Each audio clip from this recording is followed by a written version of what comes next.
Bismillahirrahmanirrahim. Assalamualaikum warahmatullahi wabarakatuh.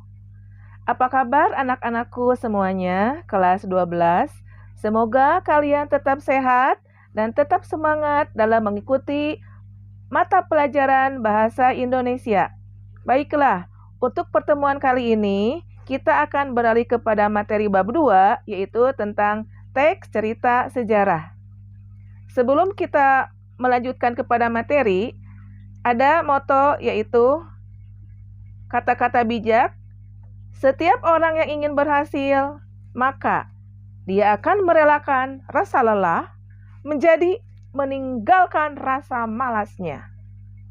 Tolong perhatikan ya anak-anakku sekalian. Ya, baiklah. Untuk kompetensi dasar teks cerita sejarah, diantaranya mengidentifikasi informasi yang mencakup orientasi, rangkaian kejadian yang saling berkaitan, komplikasi, dan resolusi dalam cerita sejarah, baik secara lisan maupun tulis. Lalu, mengonstruksi nilai-nilai dan informasi cerita sejarah dalam sebuah teks eksplanasi. Baiklah anak-anakku sekalian, tujuan pembelajaran kali ini yaitu mengidentifikasi informasi yang mencakup orientasi, rangkaian kejadian, dan reorientasi. Lalu, mengonstruksi nilai-nilai dari informasi cerita sejarah dalam teks eksplanasi secara kreatif. Baiklah anak-anakku sekalian, berkaitan dengan teks cerita sejarah.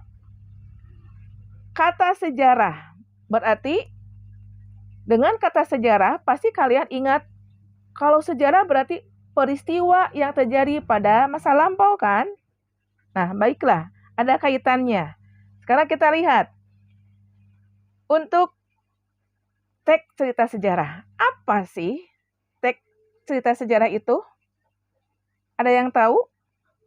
Nah, tadi Ibu katakan, sejarah berarti peristiwa yang terjadi pada masa lampau. Maka, teks sejarah yaitu urutan yang terjadi, urutan peristiwa yang terjadi pada masa lampau, yang benar-benar terjadi dan memiliki nilai-nilai sejarah. Nah, peristiwa sejarah berarti kalian tahu kan, di Indonesia begitu banyaknya sejarah, ya, begitu banyaknya peristiwa yang terjadi.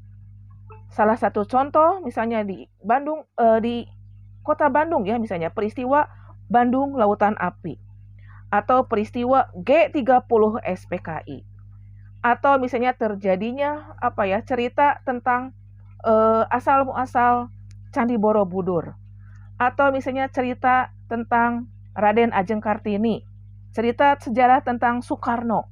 Banyak sekali cerita sejarah yang mungkin kalian sudah mengenalnya ya. Nah, berikutnya tadi sudah kita jelaskan ya. Sudah Ibu jelaskan apa teks sejarah itu ya. Jadi peristiwa, urutan peristiwa yang terjadi pada masa lampau dan benar-benar terjadi serta memiliki nilai-nilai sejarah. Baiklah, untuk berikutnya.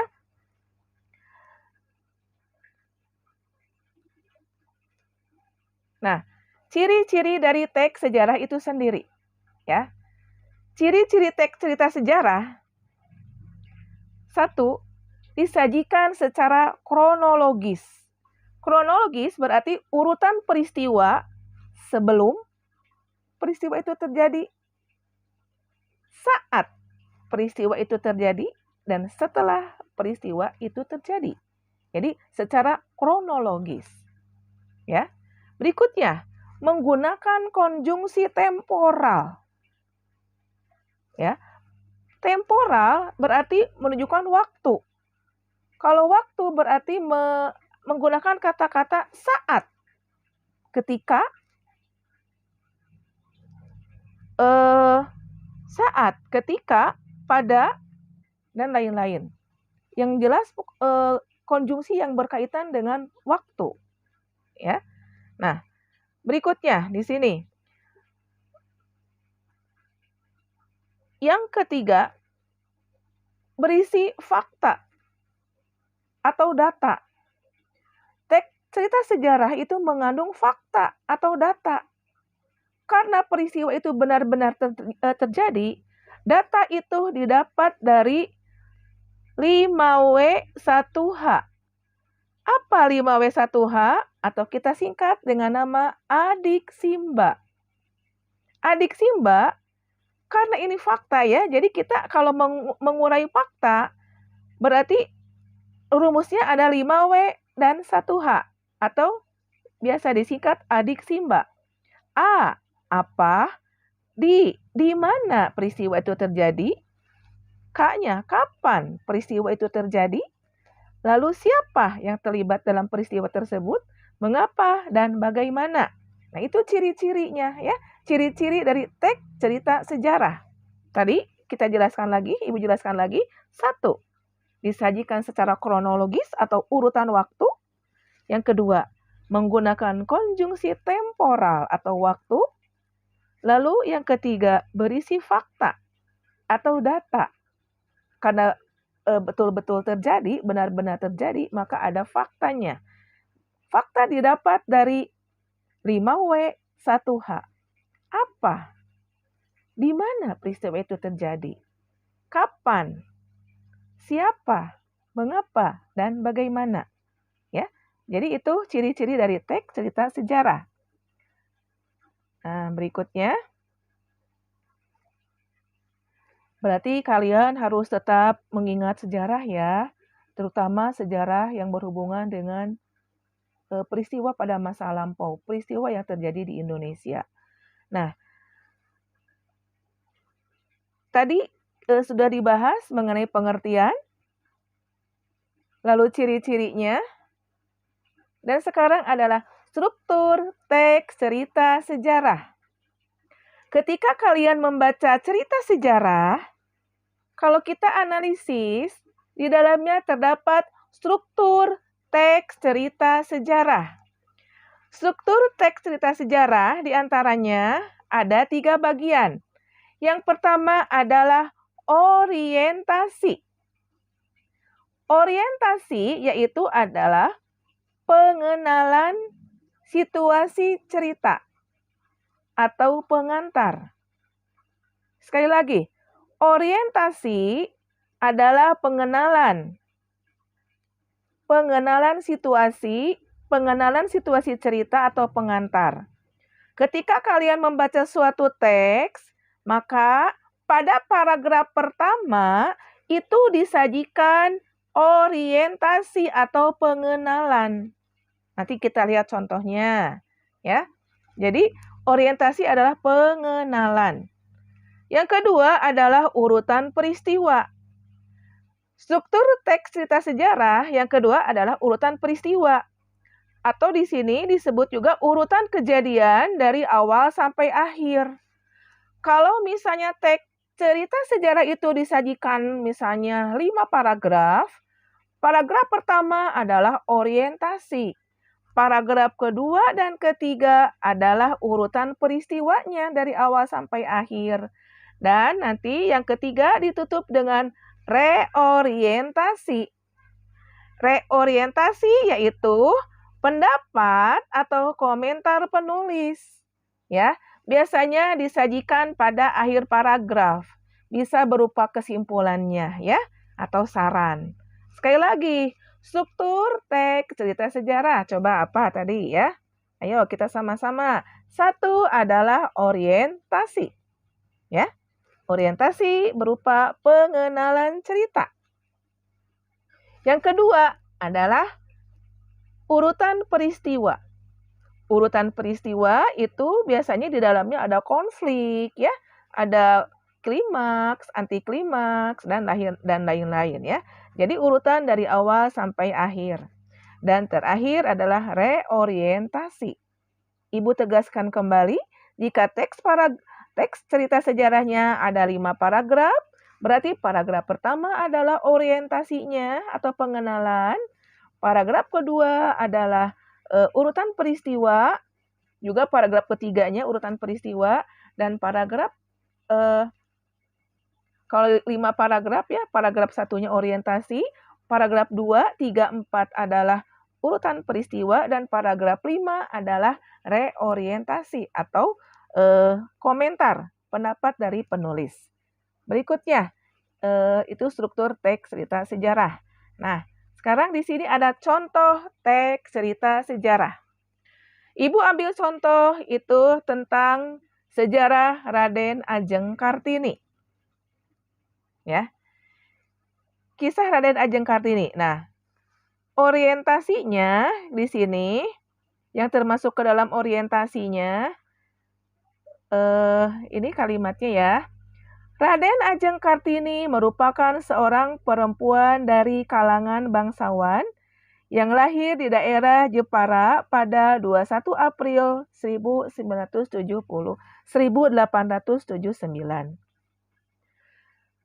Beliau adalah Raden Ajeng Kartini. Raden Ajeng Kartini Joyo Adiningrat adalah nama lengkapnya, tapi beliau biasanya beliau biasanya disebut atau dipanggil dengan Raden Ajeng Kartini. Di usia 25 tahun, Kartini menghembuskan napas terakhir setelah beliau melahirkan R.M. Susalit, yakni pada tanggal 17 September tahun 1904. Nah, di sini ini masih satu paragraf ya, kebetulan dalam teks ini ada 2 paragraf penyajian orientasinya karena di sini masih pengenalannya ya. Nah, ini termasuk ke dalam orientasi karena pengenalan cerita tersebut.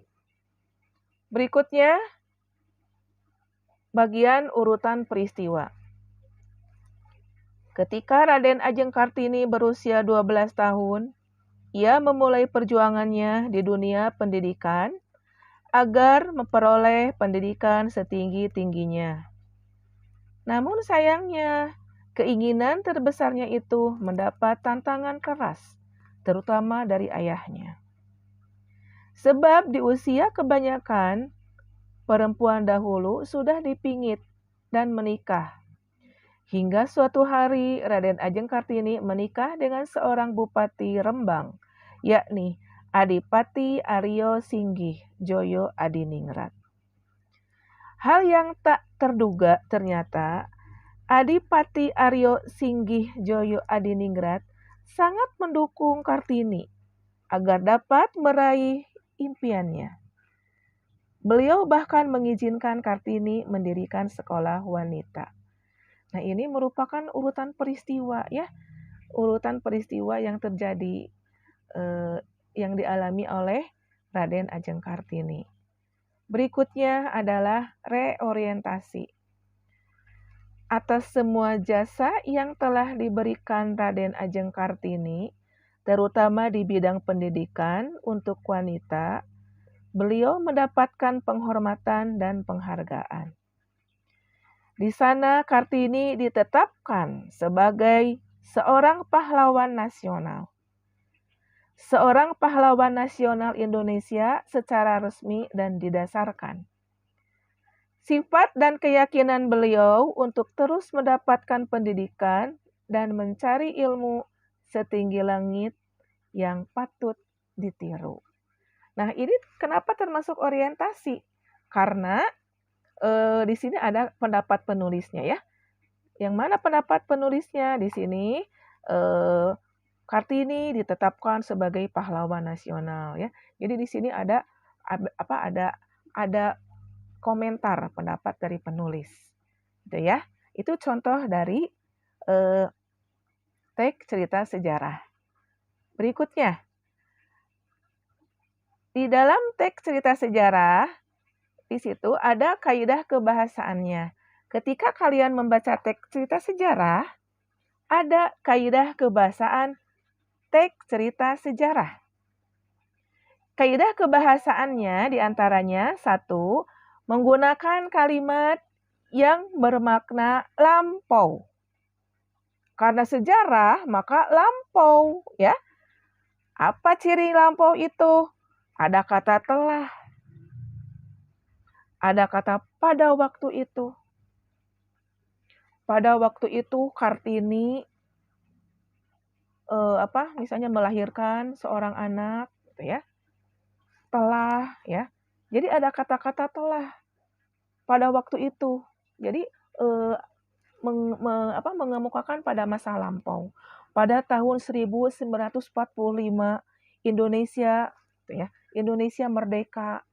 Pada tahun 1965 Indonesia mengalami peristiwa G30 SPKI. Nah, itu adalah masa lampau. Paham anak-anakku? Yang kedua, menggunakan kata yang menyatakan urutan waktu atau konjungsi kronologis atau temporal. Waktu berarti ada kata sejak. Sejak tahun 1945, sejak waktu itu kan ya, saat itu, ketika, setelah itu, ya. Jadi kronologis ya, urutan waktu. Tadi masa lampau, yang kedua menyatakan kronologis. Dan yang ketiga, kaidah kebahasaannya menyatakan makna tindakan atau perbuatan. Misalnya, menggantikan, mengalahkan, ya, mengizinkan, mengikuti, ya. Jadi tindakan para pahlawan mengalahkan penjajah, ya, menggantikan, gitu kan ya. Jadi menyatakan tindakan perbuatan. Berikutnya yang keempat, menggunakan keterangan tempat. Ya. Contohnya tadi di teks Kartini ya. Misalnya di Jepara, di daerah Jepara telah terjadi pemberontakan G30 SPKI di Jakarta. Telah terjadi peristiwa Bandung Lautan Api di Kota Bandung. Jadi menyatakan tempat. Ada di, ada ke, ada dari, tempat ya. Yang terakhir menggunakan konjungsi kausalitas atau sebab akibat. Yang seperti apa contohnya? Ada kata karena. Ada kata sebab, oleh karena. Ya. Jadi itu ada kausalitas sebab akibat. Jadi kaidah kebahasaan teks cerita sejarah diantaranya satu tadi lampau, yang kedua adalah temporal, waktu, yang ketiga adalah menyatakan tindakan, yang keempat menyatakan tempat, dan yang kelima adalah konjungsi kausalitas. Nah, itu anak-anakku ya yang telah Ibu sampaikan tadi mengenai teks cerita sejarah, mulai dari pengertian, ciri-ciri, struktur, dan kaidah kebahasaan. Ya, itu untuk pertemuan kali ini. Ingat anak-anakku, belajar adalah harta karun yang akan mengikuti pemiliknya kemanapun. Jadi kalian tetap belajar, tetap menimba ilmu, tetap menggali kemampuan kalian dalam menyampaikan apa yang telah tadi Ibu sampaikan ya. Jadi hari ini kalian sudah mendapatkan ilmu tentang teks cerita sejarah. Mohon kalian perhatikan, mohon kalian amati dan nanti dipahami kembali. Demikian materi yang Ibu sampaikan pada kali ini.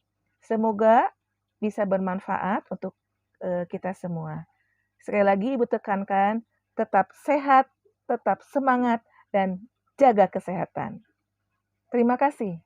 Assalamualaikum warahmatullahi wabarakatuh.